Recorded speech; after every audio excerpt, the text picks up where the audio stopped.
Olá, pessoal, sejam bem-vindos ao Mental Shift 2.0. É um prazer, uma honra recebê-los aqui, o lugar onde você terá informações sobre saúde mental, religião, política. Nós iremos falar sobre tudo e é um prazer te servir neste lugar onde a informação é feita por profissionais gabaritados, capacitados, que têm experiências para contar, e eu tenho certeza que você não vai se arrepender. Deixa eu te fazer um pedido antes que eu me esqueça. Já vá dando aí um joinha, vai comentando, ativa o sininho de notificação e depois, quando terminar, compartilha com umas 10 pessoas aí, fala com eles, ó, o programa é bom, esse Mental Shift 2.0 está bombando. Nós estamos hoje aqui recebendo uma mulher que é uma bomba relógio. Ela é teóloga, psicanalista, neurocientista, também especialista em PNL, e ela também fez o Free Mind com o doutor Augusto Cury. Não é pouca coisa não, tá, minha gente? Estamos aqui com Elga Costa. Elga, muito bem-vinda. Muito obrigado por ter recebido o nosso convite. E, assim, a gente já vai fazendo as perguntas aqui para colocar o pé na porta, tá bom? Muito obrigada a todos que está aí, né, ligadinho com a gente. É um prazer e muito obrigada por esse seu convite especial. É a minha primeira vez e eu estou muito feliz, né? E para mim é uma realização. É a primeira de muitas. A primeira de muitas, É isso aí. exatamente. É uma promessa. É isso aí. A gente vai conversar sobre traumas. E a gente estava falando de traumas ali, eu não queria colocar um título específico para isso, porque falar de traumas é falar de um leque de situações. Sim. Mas eu queria já começar com o seguinte: até que ponto um trauma na infância influencia na vida adulta? Ele influencia até o ponto que você deixa essa influência. Aí parece meio, né, meio esquisito o que eu estou falando, mas ele vem descrito de sinais. O trauma é o quê? O trauma é emocional. Então, se eu tenho algo, né, ao ponto de olhar e falar assim, caramba, eu preciso, né, observar mais, né, porque a gente cresce e eu sempre falo que eu sou um exemplo ambulante.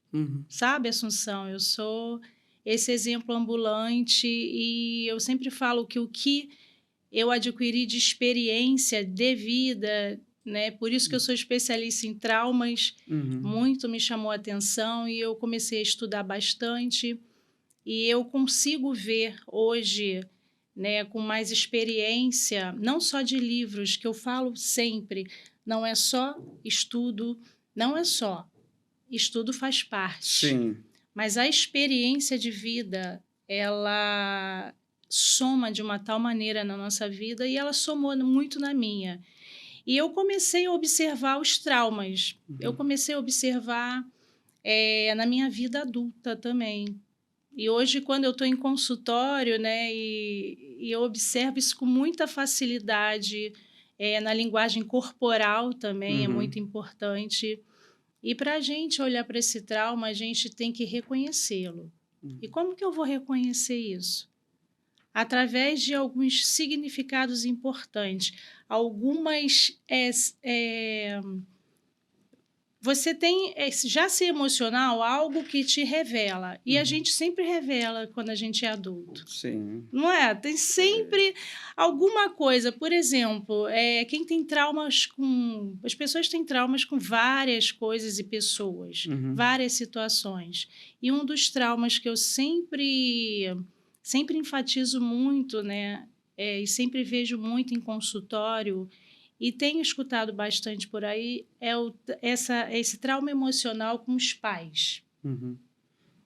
Mas em que ponto? A gente está falando aqui dos traumas, gente, mas são traumas, na área psicológica, Sim. né? Porque é o que eu falei, é um leque. É um leque, é muito E grande. a gente tem também, é claro, que é nítido traumas físicos, mas não é Sim. este o caso. A gente está Não. falando da parte emocional, estrutural, psíquica, Sim. né, que vai levar a gente a ter alguns tipos de comportamento que vai, talvez, influenciar a nossa vida de alguma forma. E influencia, né? Muitas vezes. E um exemplo, né? Eu gosto de usar sempre de um exemplo.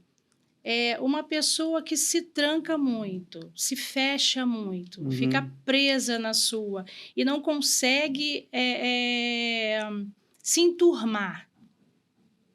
Muitas vezes essa pessoa, ela cria aquela casca, né? Aquela casca grossa, aquela casca de eu quero ficar no meu canto e não ser incomodado. Mas isso aí não pode ser confundido com depressão? Pode ser sim, mas depende. A pessoa às vezes está com uma depressão passageira e uma depressão longa. E aí, o que acontece com tudo isso? Eu posso olhar para aquela pessoa e falar para ela assim, o porquê você está evitando outras pessoas. E muitos me respondem, é até engraçado, fala assim, porque hoje eu sou mais o meu cachorro do que as pessoas, né? Sim. E tal uma coisa assim, e aí eu falo assim, mas por quê? O seu cachorro seria mais importante do que um ser humano? Aí fala, aí dali a gente leva uma conversa, né? Uma conversa, porque eu já fui frustrado, pessoas me frustram. E aí, diante da sua pergunta, né, eu imagino aquilo na hora ou deixo a pessoa mesmo imaginar? Porque eu sempre falo que o trauma, ele, por ser emocional, as pessoas, cada uma reagem de uma forma. Sim. Eu tive uma reação diante de um trauma de frustração, de rejeição. Mas você pode, assim, desculpa te interromper, mas para a gente... Sim. Você pode dar um exemplo de alguma situação que possa vir a ser traumática para essa criança e depois de manifestar-se Sim. na A vida... rejeição. Sim. A rejeição é um trauma, aliás, dois piores traumas que eu escuto sempre, sempre. Porque a rejeição leva a gente a se fechar. Ou a pessoa, ela, quando é rejeitada, ela tem duas formas, sabe? Ela se esconde ou ela quer aparecer demais. Já viu pessoas assim? Eu fico aqui escondida porque eu não quero ser incomodada, né? Então, eu prefiro não quero me expor. Não quero ficar dentro da minha casa. Ela evita a exposição. Eu quero evitar essa exposição. Ou tem aquela que já é extrovertida demais. Tudo em excesso é ruim. Tudo sem equilíbrio é ruim. E já diz a palavra, né? Para quem acredita no livro sagrado, como eu acredito, eu também. Tudo em excesso é pecado. E é verdade. Né? E a gente observa pessoas o quê? Tem pessoas hoje na TV, a gente vê muito, né? Pessoas com excesso de querer aparecer o tempo todo. Por quê? Eu preciso de uma aprovação. Mas isso pode ser só a rejeição que pode manifestar dessa forma? Não só. É porque você me fez uma pergunta do principal. Sim. E eu trabalho muito em cima com rejeição. Né? Porque a rejeição é um processo longo que dói muito, né? E as pessoas tendem a... Ou você despreza muito uma pessoa porque você foi rejeitado, ou você ama muito aquela pessoa, e aí o que acontece? Entra a dependência emocional junto, e aí a pessoa, eu fui rejeitado, mas eu não vou deixar. E aí começa aquele acúmulo de sentimentos, porque nós somos, você falou aí no início, né, que eu sou a máquina. Não sou não. Eu não sou a máquina, eu estou aprendendo sempre. Estamos sempre. Então, o que eu posso fazer com o meu trauma? Eu posso reconhecer. E como eu vou reconhecer?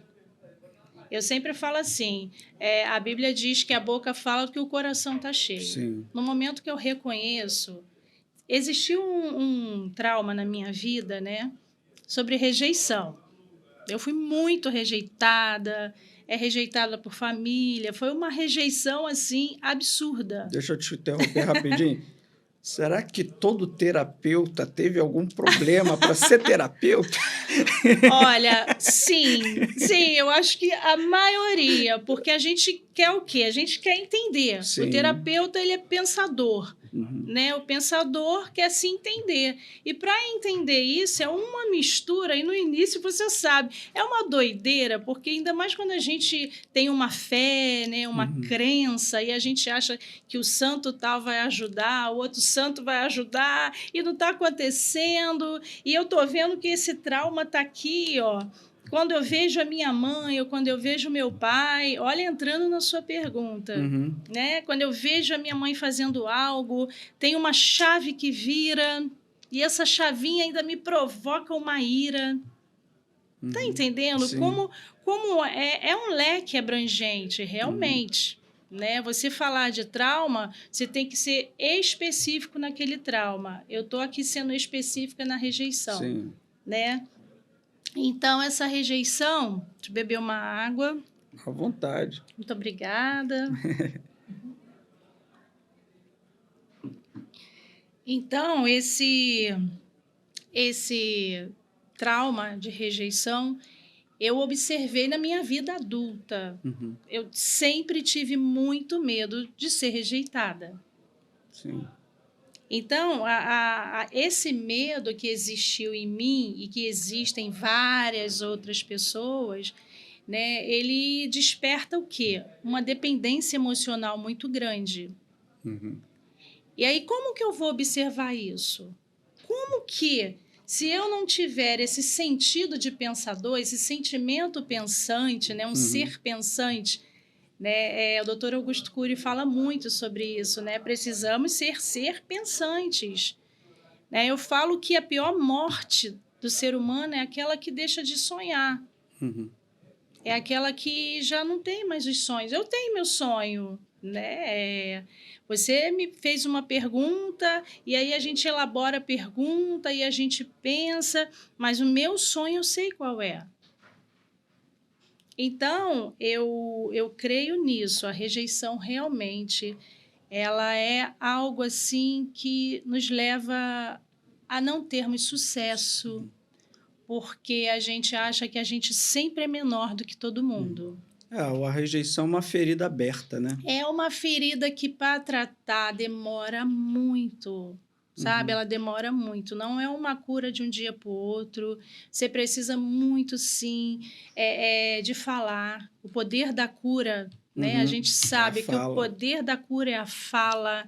E eu tenho também, né? E todos nós sabemos que o poder da escrita também é você também escrever o que você está sentindo Há um naquele... esvaziamento da mente. Sim. Na hora que você está escrevendo. Exatamente. Eu preciso esvaziar a minha mente. Eu preciso saber o porquê. Por que isso, essa dependência emocional eu tenho? Por quê? Eu preciso abrir esse leque de informação. E hoje está aí a internet... E eu posso até falar aqui de gabo mental, eu posso falar aqui de amígdala cerebral, entendeu? Mas eu não quero que fique sempre o mesmo, porque todo mundo já sabe, né? Serotonina, noradrenalina, e a gente vai ficar repetitivo. Então, eu quero aqui, claro que você me abriu essa... Eu quero falar um pouco de mim, eu quero falar de experiência em consultório. E hoje eu estou saindo um pouco do consultório, estou indo mais para palestras, saúde mental, com empresas. Um momento. Se você quiser também chamar a Elga Costa para dar uma palestra na sua igreja, empresa, pequenos grupos, o link dela também vai estar aqui para você acioná-la. E olha, é uma palestra excelente. Você vai sair de lá outra pessoa, tá bom? Então, desculpa te interromper, mas eu tenho que fazer aqui também a propaganda. É um jabá, né? É um jabazinho.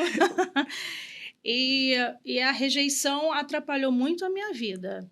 Mas você pode contar um pouquinho como foi isso? Posso. E o impacto? Consegui responder a sua pergunta? Sim. Consegui Sim. deixar claro? Que é importante, né? Porque às vezes a gente vai, né? Vai viajando, e eu sou diagnosticada com TDAH.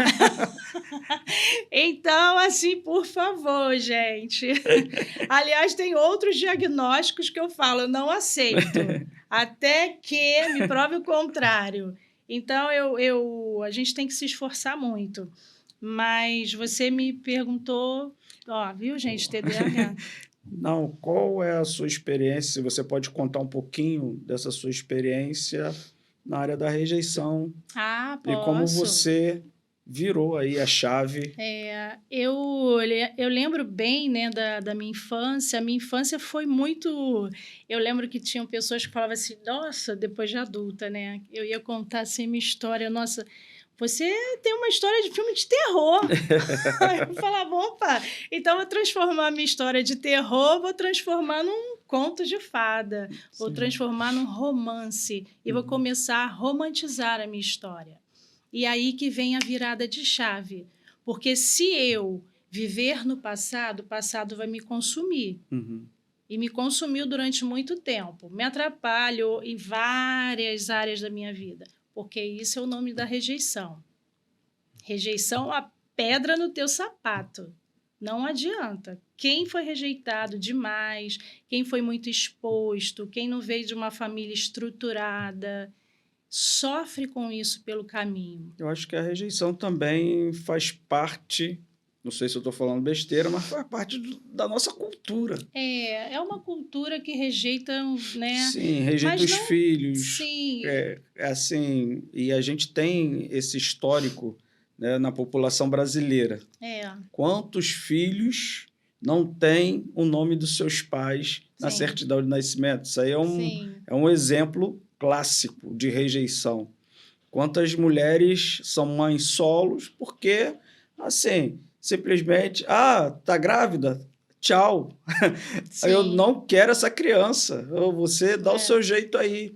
Aí vem um misto do abandono, né, que a pessoa se ausenta, com a rejeição. Né, e a gente carrega essa cultura aí no nosso DNA também. E lembrando que a rejeição também tem vários nomes, né? Sim. Vários nomes, não só da certidão, mas ela tem, por exemplo, você perguntou, né? A minha infância foi muito cruel, né? Aí eu culpava o meu passado e vivia lá nele. Eu sempre ficava acariciando o meu passado. Dando o quê? Dando brecha para o meu passado sempre invadir o meu presente. E aí paralisa. Quem vive no passado paralisa a vida. Então, assim, nós precisamos sair do passado, fazer um presente, assim, um presente, já diz, né? O presente, Deus já te deu um presente. E o futuro, nós vamos criar esse futuro. E aí eu vivia naquela casa, né? Uma casa assim que eu tinha vergonha da minha família toda. Hoje, graças a Deus, eu fiz... Olha as confissões. Ai, gente!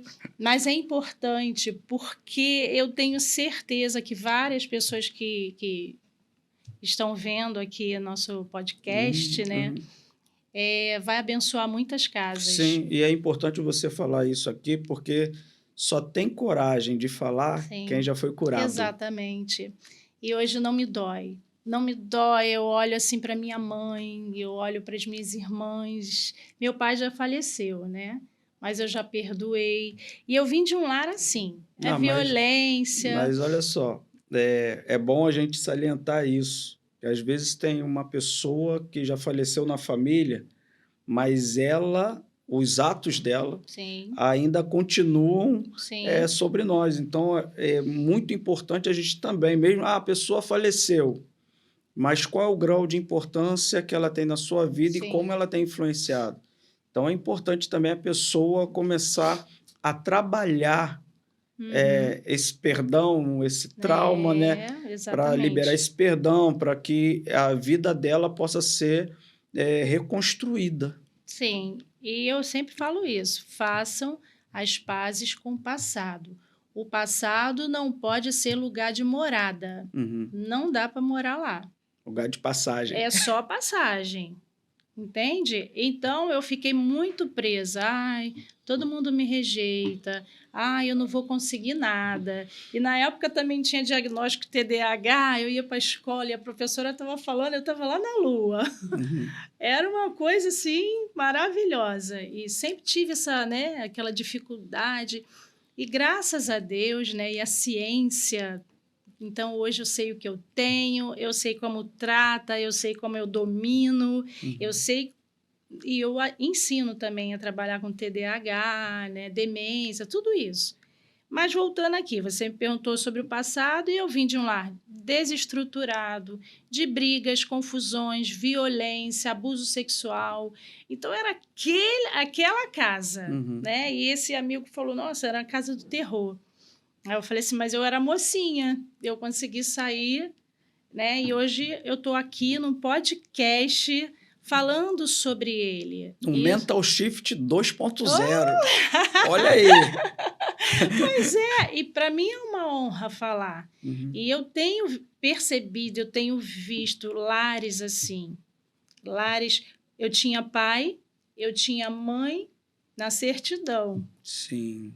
mas eu não tinha na presença, eu não tinha numa educação equilibrada. Podemos chamar essa falta da presença o abandono emocional? O Pode ser? emocional, mas coitado, meu pai também vem de uma família aonde era aquele, né, meu avô era uma pessoa assim bem Rígido. militar mesmo, né, preconceituoso Fala mal de militar aqui demais. não, hein? Não, mas é daquela época, meu Deus. E ele era muito preconceituoso, né? Uhum. Então assim, só que ao mesmo tempo violento. Então eu só conheci isso.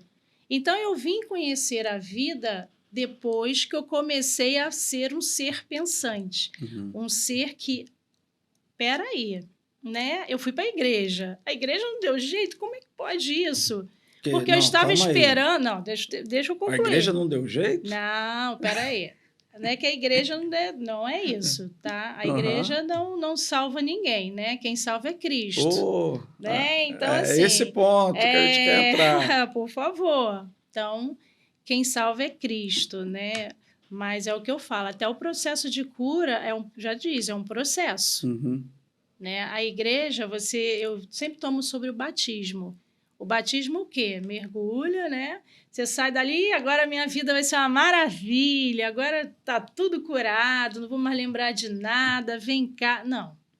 É um processo até você chegar à Uhum. cura, tá? Batismo é a mesma coisa. Ah, o perdão, por exemplo, né? Sim. O perdão. O perdão é um processo. Eu perdoei. Quando eu consegui perdoar, por exemplo, minha mãe, eu perdoei. Mas foi o quê? Ai, depois, vem cá, mamãe. Não. Foi um processo de começar a olhar para o passado da minha mãe, de olhar para ela, de amá-la, Entender. de entender o porquê, porque ela também era Sim. doentinha, entende? Ela adoeceu, ela infelizmente deu o que ganhou, Uhum. o que recebeu, É o que né? acontece com a maioria das pessoas. Exatamente. Então, quer dizer, aí eu venho de um lado estruturado e eu escuto, olha, pessoas que vivem no passado se lamentam, ai, eu não vou conseguir nada porque antigamente eu sofri violência, sofri isso. Não.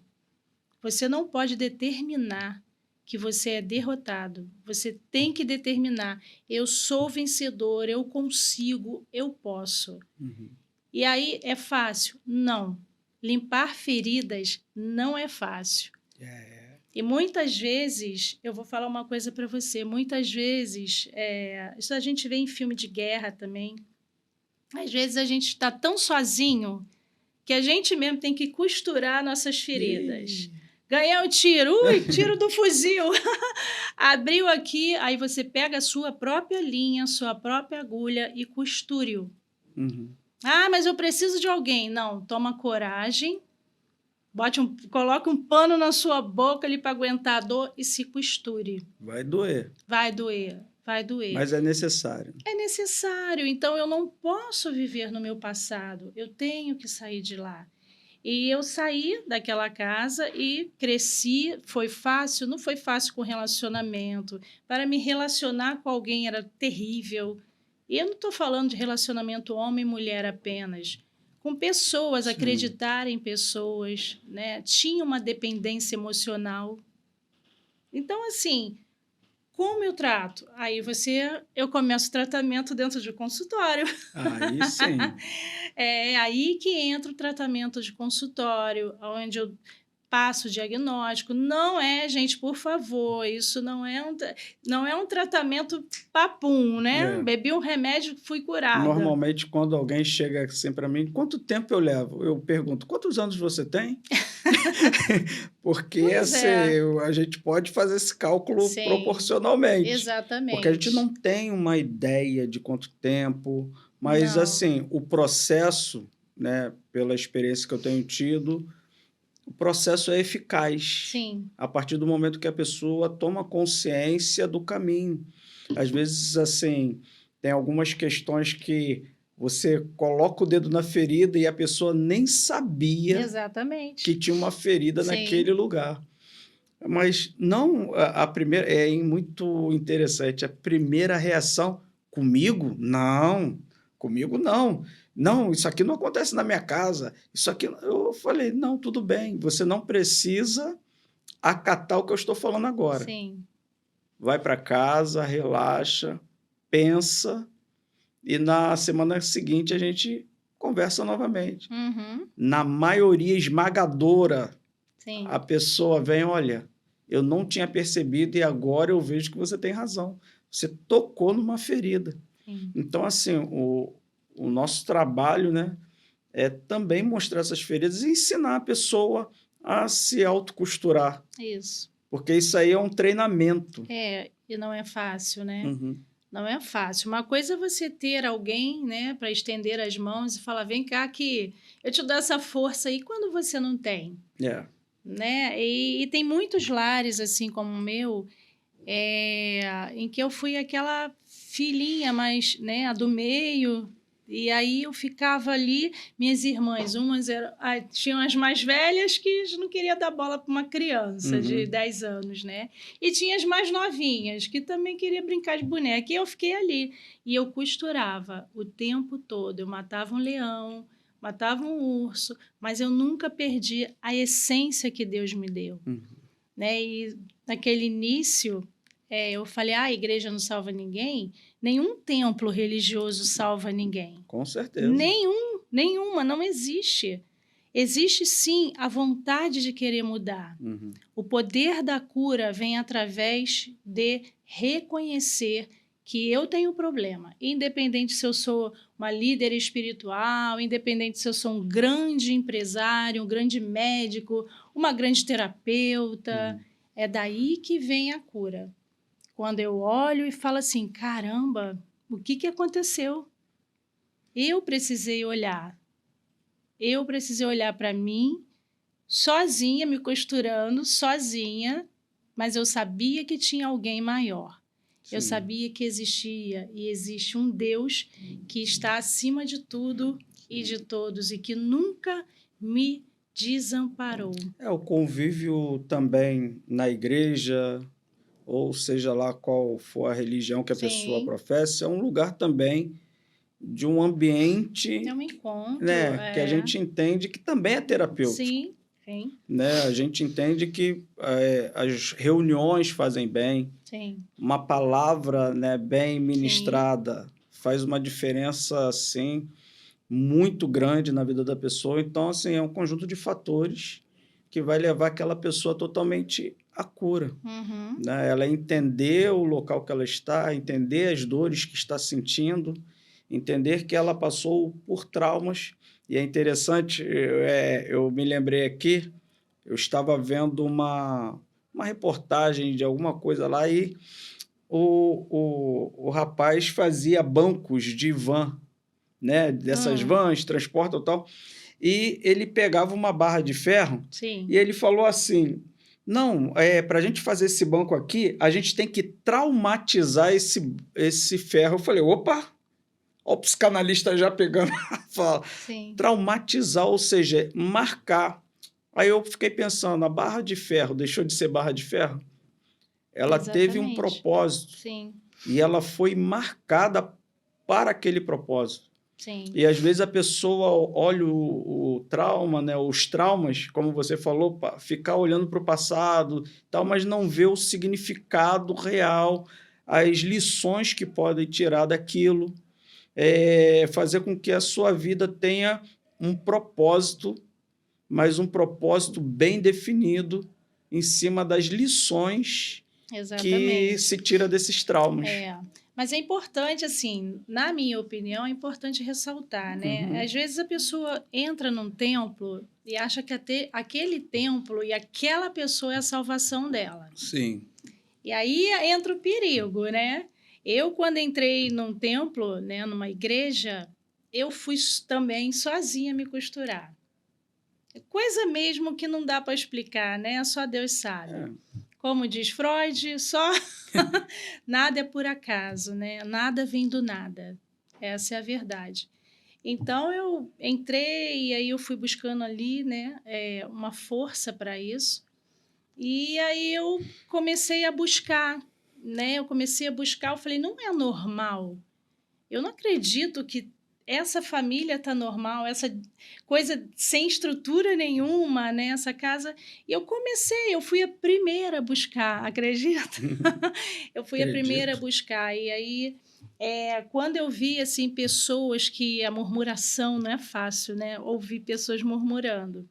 A gente, quando passa por um trauma, eu não sei você, quando você olha e vê que aquela pessoa tem uma casa, tem um lar, tem o que comer, e aí você olha para aquilo e fala assim: nossa, como que consegue? Mas às vezes o que Aí acontece?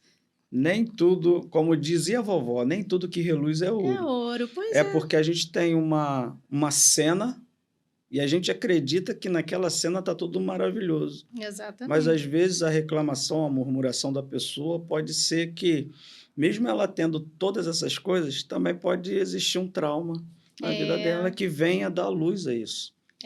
precisa da luz, né? Sim. Eu falo assim, você precisa sair dessa escuridão. E eu não estou falando de religião, eu estou falando de buscar conhecimento, porque o conhecimento também atrai a cura. Expandir a mente. Você tem que ser pensante, né? Uhum. Eu sempre falo, o doutor Augusto Cury também, ele fala muito, né? Contemplar o belo. E às vezes a gente não consegue contemplar nem o que está à nossa volta, né? E eu aprendi muito e eu qualquer algo pequeno para mim se torna grande, porque eu aprendi a valorizar. Não que eu fiquei com perfeição depois que, né, comecei a Uhum. buscar. Não fiquei perfeita, mas eu busquei. Eu busquei, pelo menos eu dei o primeiro passo. Sim. E dali daquele ambiente rústico, violento, eu tive que tirar proveito de alguma coisa, fazer de um limão uma Uma limonada. limonada. Eu não poderia viver tomando fel. Não Uhum. dá para viver, pô, só fel não. Eu tive que tirar dali lição. E a lição que eu aprendo e que eu quero passar aqui é jamais fiquem no passado. O passado não é lugar de morada. Não dá. O seu diagnóstico não define quem você é. Sim. O seu passado, os meus pais não me definiram quem eu sou. Eles não podem me definir quem eu sou. Sim. Entende? Então, nós temos, graças a Deus, a ciência descobriu esse cérebro de plástico, é a plasticidade, a Uhum. neuroplasticidade. Hoje eu também aprendo com a neuroplasticidade, aonde eu tenho um novo caminho a percorrer, aonde eu tenho cérebro, aonde Deus me deu, aonde Deus faz assim, ó, tá aqui. Agora escolhe o caminho. É o tal do Sim. livre-arbítrio que já existe aqui dentro. É Sim. incrível. E a ciência está mostrando isso, né? Ciência e fé, para mim, elas andam de mão dada. Eu escrevi uma coisa aqui que é assim, eu queria trazer, né? É possível, já que a gente está falando de igreja, é possível que alguém que sirva na igreja ou no seu ministério, mas, no fundo, tenta suprir as necessidades emocionais, ou seja, ele entra numa rota de tentativa de compensação Sim. dentro das suas demandas ministeriais. Como se vê isso? Como se Então, analisa? o sistema límbico, né? Vamos lá, vamos falar bonito aqui. Tem a amígdala e o sistema límbico andam juntos. Fuga, Sim. né? É o sistema de quê? Fuga e fico, não vou. Saio, fico, não vou. Por quê? Mexe com o emocional o tempo todo. Só que por ser nosso cérebro, ele... Essa é a parte da neurociência. Isso. Então, como a gente pode fazer isso? Ninguém sabia. Eu não sei você, mas na época lá da minha avó, ninguém sabia disso. Mas Freud já sabia. De alguma forma, ele só confundiu que a gente só tinha ali um neurotransmissor. Mal sabia ele que eram milhares, né? Mas como eu vou? O sistema de recompensa, né? De fuga, onde o sistema límbico anda junto com a amígdala, né? E ali os parceiros ficam ali e eu preciso fazer o quê? Tomar posse daquilo que realmente eu quero ser. Né? Não é uma palavra positiva, ficar mandando palavras positivas, não é isso. Joga para o universo? Mas joga para o universo, não. Tá? Claro que tem quem acredite, eu super respeito, Sim. mas não é isso. Eu preciso juntar o límbico com a amígdala, né? É importante ressaltar a amígdala cerebral, né? Porque nós temos a amígdala também. Enfim, então eu preciso o quê? Trabalhar em cima disso, da neuroplasticidade. Ok? Tudo isso eu faço em consultório também, tá? Então, eu dou uma consulta bem ampla. Eu não trabalho só com a psicanálise. Então, eu trabalho em cima disso. E como que eu vou fazer? É o que você falou, né? A sua pergunta. Eu preciso de olhar e saber o seguinte: todos podem, sim, ter essa tentação de cair nessa pergunta, né? Da compensação. É uma compensação. E fazer algo no templo religioso, né? Fazer algo que não seja por fé e amor, eu acho que a gente já está indo para o caminho errado. Sim. Eu tenho notado, não sei se essa é uma percepção só minha, Sim. mas isso aí eu acho que é pertinente também ao ser humano, né? Sim. Quer conhecer a pessoa, dê poder a ela. Exatamente. Só que, às vezes, não sei se você vai concordar, que a pessoa, às vezes, ganha esse poder, ela vem de uma casa desestruturada, Sim. um histórico cheio de traumas. Aí, de repente, nesse ambiente, né, eu vou falar aqui da igreja, que eu tenho meu poder de fala, né? Sim. Então, assim, nesse ambiente, parece ser um ambiente que você vai trazer um empoderamento às pessoas. Antes, ela era rejeitada, e agora você dá um microfone na mão dela. Exatamente. E aí que acontece a mágica por detrás de uma máscara. Né? As pessoas olham uma instituição religiosa, muitas vezes, o quê? Como a minha máscara. Sim. Eu vou me esconder aqui. E a partir do momento que eu estou fazendo algo, diante da sua pergunta, né, da compensação, eu estou fazendo algo para ser compensado do outro lado. E como eu vou compensar isso? E não resolveu a origem do problema, a raiz, né? Eu gosto da psicanálise porque ela trabalha com raiz. Eu não fico aparando, fazendo poda em árvore, né? Vamos tratar aqui, não. Vai lá na raiz. Então, eu preciso saber a minha compensação. Vamos lá, quando eu estou aqui, ninguém está vendo, né? Eu estou dentro de um templo, estou fazendo algo. Quem sou eu na fila do pão? Aí já é um sentimento o quê? De autoaprovação. Sim. Né? Eu vejo muito isso por aí, as pessoas fazendo, seja, né, repartição pública também tem muito isso. Eu estou fazendo algo para ser compensado. Eu não estou fazendo por fé ou por amor. Quando você faz por fé e amor, é diferente. Só que as pessoas têm medo de admitir que estão fazendo por compensar. É um sentimento, é um trauma, né, que a pessoa precisa ser reconhecida. É validada. Né? Eu preciso que você me reconheça, que você veja que eu prego bem, que você veja que eu faço um trabalho bom. E aí o sentimento de compensação. E eu não preciso disso. A partir do momento que eu faço com fé, faço por amor, eu não preciso que você me veja fazendo, porque eu acredito que o Criador já está vendo. Sim. E ponto final. Agora, tem aquilo, eu sempre falo para as pessoas assim, quando eu atendo, né, religioso, que vem com muita religiosidade, que isso também é um perigo. É por isso que eu falo, o trauma abrange muitas coisas. Muitas situações. E hoje é uma pincelada, né? Eu espero que esteja aqui, esteja cooperando com cada um, né? E aí eu falo assim, gente, esse sentimento de compensação, me diz uma coisa, se tirarem você do seu cargo, se tirarem você de frente a um trabalho, veja, gente, eu não estou especificando religião, tá? Estou abrangendo, né? Estou fazendo... É uma coisa imensa, é um mundo. Quem é você quando ninguém te vê?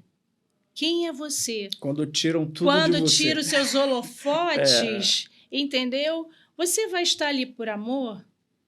Você vai estar fazendo por fé? Ou no âmbito de empresa, né? Meu patrão não está aqui, eu vou fazer o meu trabalho porque eu ganho para isso? Porque eu tenho caráter? Eu me lembrei entendeu? Aqui um pouquinho da síndrome do palhaço. Porque, às vezes, o palhaço... Isso não é pejorativo não, tá, gente? É porque muitos palhaços... Isso aí, quem faz o clown, né? Falam a respeito das suas tristezas, dos seus traumas e pintam o seu rosto, fazem as outras pessoas rirem, mas quando a pintura sai, quando limpa o rosto, aí volta a uma realidade que não tem nada a ver com aquilo que ele faz no palco, né? Exatamente. E a gente usa as máscaras sociais para a gente ficar ali, ó, atrás, performando, né? É uma performance que o pessoal faz para ficar ali, ó, não, deixa eu aqui, o meu trauma, deixa eu cuidar do meu trauma no escondido. Né? Mas eu queria te fazer uma pergunta, que a gente já está caminhando aí para o final, rapidinho, né? Sim, é bem rápido. Aqui, ó, eu coloquei o que pais podem fazer para não reproduzir nos filhos as feridas que eles mesmos carregam. Boa pergunta. E eu já te digo de cheio aqui, de carão mesmo. Passem para os seus filhos os seus traumas. É verdade. Passar como? Como que eu vou passar? Mostrando para eles que eu não sou o Superman. Sim, conversando. Né? Olha, eu não sou o Superman. Eu tenho defeito, eu tenho falhas. Eu vou errar. Uma hora eu vou gritar. Né? Porque sempre... Então, não dá... Uma coisa que eu falo para os pais. Não passem para os seus filhos uma figura perfeita. Superman. Porque isso vai atrapalhar até o relacionamento do seu filho com Deus. Porque no momento, né, que a criança olha muito o quê? Para os pais. Sim. Até determinada idade, é até claro. 7 né? anos. Porque depois aí, papai, mamãe, beijo, né? Então, o que eu sempre falo para os pais, passem sim a verdade para os seus filhos. Dê amor, dê afeto, mas tudo com equilíbrio. Porque, para mim, tudo que se dá assim com muita, né? É exagerado. Tudo exagerado, tudo com muita... Nossa, uma super proteção é ruim. Né? Mas o que eu quero deixar bem claro, né? Eu tenho a minha opinião, essa é a minha opinião como profissional, né? E eu sempre falo assim, eu aprendi um cadinho por aí. Eu aprendi um cadinho e eu digo, sejam de verdade. Porque um dia nossos filhos vai reconhecer que você é um pai de mentira. Você não é o super pai, você não é o super a mãe, não é. Então, passem com equilíbrio. Olha, eu errei, eu te amo, mas eu errei. Eu conheço os pais, né? Eu conheço inclusive um exemplo de bem pouco tempo, onde o pai protege assim os filhos adultos já. Não, tem que ficar próximo, tem que isso, mas por quê? Por que não pode voar, deixar o filho ser livre? Que insegurança eu tenho, que trauma eu tenho de perder alguém? Que nós não vamos perder os nossos filhos. É mais fácil perder um filho quando você não dá essa liberdade, não é de verdade, do que aqueles que forçam para ser quem ele não é. E é por isso que eu falo, mas como que o filho vai? O filho se espelha o quê? Nos pais, Sim. até determinada idade. Então, sejam sempre de verdade, ame, cuide, mas tudo com ética, decência e controle emocional. E, por favor, seus filhos são bênção.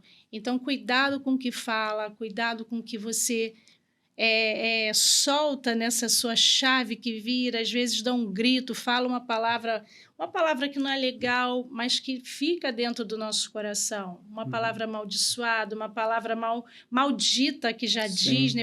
Eu odeio essa palavra. Essa palavra, para mim, é horrível. Mas é necessário falar. Necessária. É maldita, né? A bendita. Então, falem coisas benditas. Se controlem, busque um controle emocional, busque ajuda. Reconheça que você não é um pai perfeito, que você não é uma mãe perfeita. E passe isso para os filhos. Sim. Para aí, quando ele crescer, ele não se desviar por mal, ou então falar assim, peraí. Aí ele precisa reconhecer esses defeitos em você. Porque se ele for procurar na rua, é pior. Sim. Então, passem sempre a verdade para os filhos, sabe? Olha, tô cansada, tô exausta, tô triste, tô feliz, mas essa sou eu. Que é muito gostoso, sabe? Esses dias eu ouvi da minha filha. Falou assim, mãe, você é um exemplo de vida para mim. Eu quero ser como você. Aí eu falei assim, não, seja melhor que eu, porque você vai ser melhor do que eu, né? Então, é isso. Eu acho que respondi sua pergunta. Sim. E de milhares de pessoas. Agora, para fechar, se você quiser também mandar um recado para alguém, mandar um recado para as pessoas que estão nos ouvindo. Olha, me senti no show da Xuxa. Eu tenho certa semelhança com ela. Um recado? Eu acho que esse bate-papo aqui, né, foi bem instrutivo, enriquece a alma, enriquece as famílias, não só brasileiras, né? Eu tive a oportunidade de morar fora, eu conheci algumas famílias e eu digo para você, a boca fala do que o coração está cheio. Então, assim, que vocês possam, sim, falar coisas boas, pensar coisas boas, cuidar de você. É muito importante esse autocuidado, é muito importante reconhecer que você é frágil, que você é como Isaías, eu sempre falo, posso ainda dar tempo? Dá. Eu sempre falo lá de Isaías 6, né? Onde ele reconhece a pequenez humana dele. Né?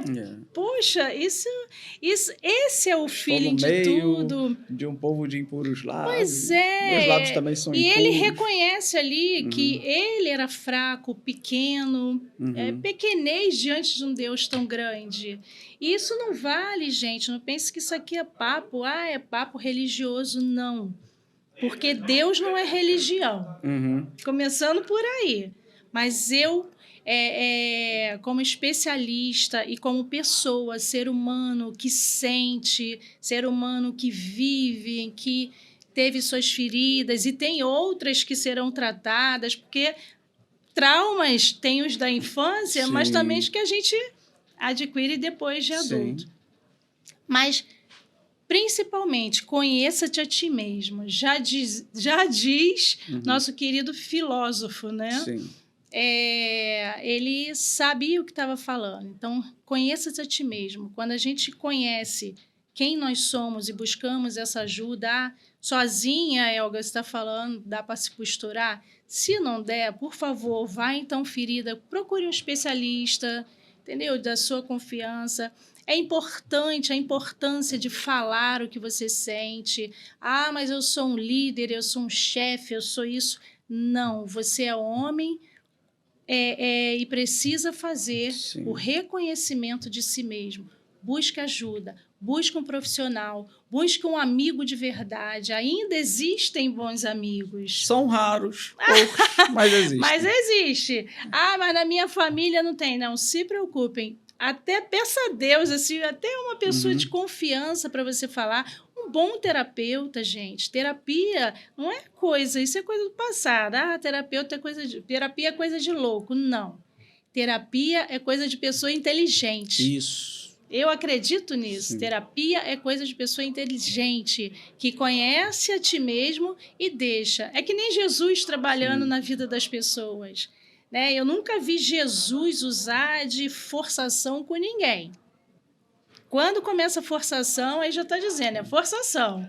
Então, assim, o que queres que eu te faça? Então, sinceramente, busque ajuda, busque o autoconhecimento e seja feliz, porque você pode e ninguém nessa vida vai dizer que você não pode. Acabou. Muito obrigado, tá, por ter Obrigada. participado aqui conosco. Eu que agradeço Contribuiu pelo convite. muito. Tá? E eu espero que você também, que está nos assistindo aí, tenha degustado de todo esse conhecimento, das experiências. E assim, tem o meu livro, não esqueça, está aqui na descrição. Muito prazer, sou eu, Interior. Se você quiser também entrar em contato comigo ou com a Elga, você pode também aqui na descrição, apertar, tá aí todas as nossas redes. Qual é o seu Instagram mesmo? É Elga Costa. Só Elga Costa? Elga Costa. Então é fácil, Elga Costa, vai lá no Instagram, já acesse, já pergunte, tá? E não se esqueça de se inscrever no nosso canal, dá o seu joinha aí, compartilha, comente, fale tudo, meu filho, Mental Shift 2.0. Então, assim, foi um prazer estar com vocês, tá? E até a próxima, se Deus assim permitir. Um abraço a todos. Tchau!